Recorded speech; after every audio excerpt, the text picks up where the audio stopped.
Hi friends, welcome to விகாராக்ஸ். இன்றைக்கி நம்ம இந்த வீடியோவில் என்ன பார்க்க போகிறோம்னா, மீன் குழம்பு எப்படி ரொம்ப ரொம்ப டேஸ்ட்டாக செய்கிறதுங்கிறத பார்ப்போம். வாங்க நம்ம வீடியோக்குள்ளே போகலாம். அதுக்கு முதல்ல அடுப்பில் ஒரு பாத்திரத்தை வச்சுக்கோங்க. அதில் தேவையான அளவு எண்ணெய் ஊற்றிக்கோங்க. நல்லெண்ணெயோ கடலெண்ணெயோ 100 ml ஊற்றிக்கோங்க. எண்ணெய் நல்லா சூடானதுக்கப்புறம் கடுகு உளுந்தம் பருப்பு போட்டுக்கலாம். அது நல்லா பொரிஞ்சதுக்கப்புறம் வெந்தயம் ஆட் பண்ணிக்கோங்க. அதுக்கப்புறம் நம்ம சோம்பு ஆட் பண்ணிக்குவோம். இதெல்லாம் நல்லா பொரியட்டும். இப்போ நல்லா புரிஞ்சிருச்சு. இதுக்கப்புறம் நம்ம இதில் சின்ன வெங்காயம் ஆட் பண்ணலாம். இன்றைக்கி நான் சின்ன வெங்காயம் 200 கிராம் எடுத்திருக்கேன். அதுக்கப்புறம் பூண்டு 100 கிராம் எடுத்திருக்கேன். இது ரெண்டையும் ஆட் பண்ணி நல்லா வதக்கிக்கோங்க. சின்ன வெங்காயமும் பூண்டு நல்லா வதங்கிருச்சு. இதுக்கப்புறம் நம்ம தக்காளி ஆட் பண்ணிக்குவோம். இன்றைக்கி நான் 3 பெரிய தக்காளி எடுத்திருக்கேன். இதை நல்லா வதக்கி விட்டுக்கோங்க. தக்காளி வதங்கிறதுக்காக நம்ம கொஞ்சம் மூடி போட்டு வேக விட்டுக்குவோம். தக்காளி நல்லா வதங்கிருச்சு. இதுக்கப்புறம் நம்ம பச்சை மிளகாய் ஆட் பண்ணிக்கலாம். நான் இன்றைக்கி ஒரு 8 பச்சை மிளகாய் ஆட் பண்ணுறேன். இதில் நீங்கள் மாங்காவும் 2 பீஸ் சேர்த்துக்கலாம். பெரிய பீஸாக 2 சேர்த்துக்கலாம். ரொம்ப ரொம்ப டேஸ்ட்டாக இருக்கும். இதையும் மூடி போட்டு வேக விட்டுக்குவோம்.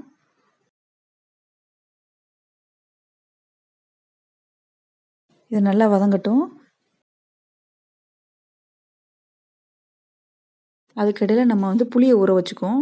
இன்றைக்கி ஒரு பெரிய எலுமிச்சம்பழம் சைஸ்க்கு புளி எடுத்து நான் ஊற வச்சு கரைச்சி வச்சுக்கிட்டேன். இப்போ இந்த கரைச்சி வச்சுருக்க புளி தண்ணியில் நம்ம பொடி வகைகள்லாம் ஆட் பண்ணிக்கலாம்.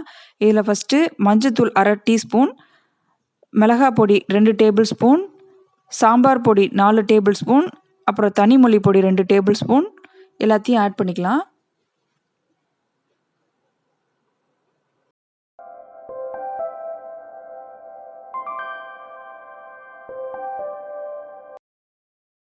இப்போ இதில் உப்பையும் தேவையான அளவு ஆட் பண்ணிவிட்டு நல்லா கலந்து விட்டுக்கலாம்.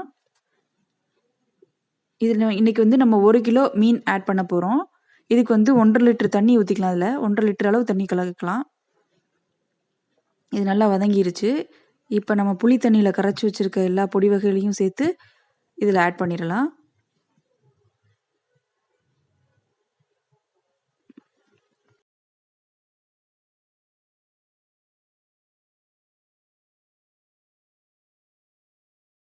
இப்போ புளி தண்ணியோடு சேர்த்து 1.5 லிட்டர் அளவுக்கு தண்ணி வர மாதிரி கலந்துக்கலாம். இதில் கொஞ்சம் கொத்தமல்லி தலைகளையும் தூவி விட்டுக்கலாம். இதை இப்போ நம்ம மூடி போட்டு நல்லா கொதிக்க விட்டுடலாம். மீன் போட்டதுக்கப்புறம் நம்ம மூடி போடக்கூடாது. ஏன்னா அதில் வேர்த்து அந்த தண்ணி பட்டு அது கெட்டு போயிடும். இன்றைக்கி நம்ம 1 கிலோ அளவு மீன் எடுத்து வச்சுருக்கோம். இப்போ குழம்பு நல்லா கொதிக்க ஆரம்பிக்குது. குழம்பு நல்லா கொதித்து வந்தப்போ நீங்கள் மீனை ஆட் பண்ணிக்கலாம்.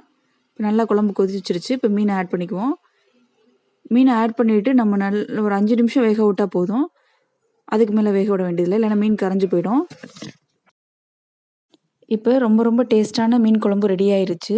இது எல்லாருமே உங்கள் வீட்டில் ட்ரை பண்ணி பாருங்கள். ட்ரை பண்ணி பார்த்துட்டு எனக்கு கமெண்ட் பாக்ஸில் போடுங்க. இந்த வீடியோ உங்களுக்கு பிடிச்சிருந்துச்சுன்னா லைக் பண்ணுங்கள், ஷேர் பண்ணுங்கள், கமெண்ட் பண்ணுங்கள். மறக்காமல் சப்ஸ்கிரைப் பண்ணிவிட்டு பக்கத்தில் இருக்க பெல் ஐக்கானை கிளிக் பண்ணுங்கள். தேங்க்ஸ் ஃபார் வாட்சிங்.